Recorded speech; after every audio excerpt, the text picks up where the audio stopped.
اسحاق بن عبداللہ بن ابی طلحہ بیان کرتے ہیں، مدینہ منورہ میں ایک قصہ گو شخص رہتا تھا۔ اس کا نام عبد الرحمن ابن ابی عمرہ تھا۔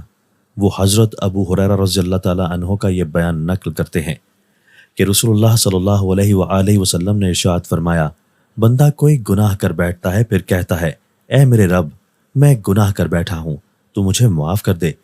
اللہ تعالیٰ فرماتا ہے، میرا بندہ یہ جانتا ہے کہ اس کا ایک رب ہے جو اس کو بخش بھی سکتا ہے اور مواخذہ بھی کر سکتا ہے۔ اللہ تعالیٰ اس کو معاف کر دیتا ہے۔ وہ کچھ عرصہ اپنی توبہ پر قائم رہتا ہے لیکن پھر گناہ کا ارتکاب کر لیتا ہے، لیکن پھر نادم ہو کر اللہ تعالیٰ سے عرض کرتا ہے، اے میرے رب، میں گناہ کر بیٹھا ہوں، مجھے معاف کر دے۔ اللہ تعالیٰ فرماتا ہے، میرا بندہ یہ یقین رکھتا ہے کہ اس کا ایک رب ہے جو اس کو بخش بھی سکتا ہے اور پکڑ بھی سکتا ہے۔ میں نے اپنے بندے کو بخش دیا ہے، یہ جو چاہے عمل کرے۔ وہ بندہ پھر گناہ کرتا ہے لیکن نادم ہو کر پھر اپنے رب کی بارگاہ میں عرض کرتا ہے، اے میرے رب، میرے گناہ کو بخش دے۔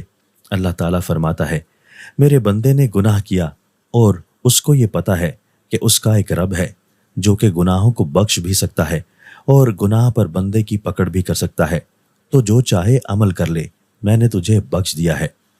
حضرت نعمان بن بشیر رضی اللہ تعالیٰ عنہ فرماتے ہیں کہ رسول اللہ صلی اللہ علیہ وآلہ وسلم نے ارشاد فرمایا، کوئی بندہ بے آب جنگل میں سفر کرتا ہے، وہ ایک درخت کے نیچے آرام کرنے کے لیے سوتا ہے، اس کے ہمراہ اس کی سواری اور کھانا پینا بھی ہوتا ہے، لیکن جب وہ سو کر بیدار ہوتا ہے تو اس کی سواری بھاگ چکی ہوتی ہے۔ وہ اس کے ڈھونڈنے کے لیے کبھی بلندی پر چڑھتا ہے لیکن اس کو کچھ دکھائی نہیں دیتا، پھر دوسری بلندی پر چڑھتا ہے لیکن اس کو وہاں پر بھی کچھ دکھائی نہیں دیتا، پھر اچانک اس کی نظر پڑتی ہے تو وہ دیکھتا ہے کہ اس کی سواری اپنی لگام گھسیٹتی ہوئی آ رہی ہے۔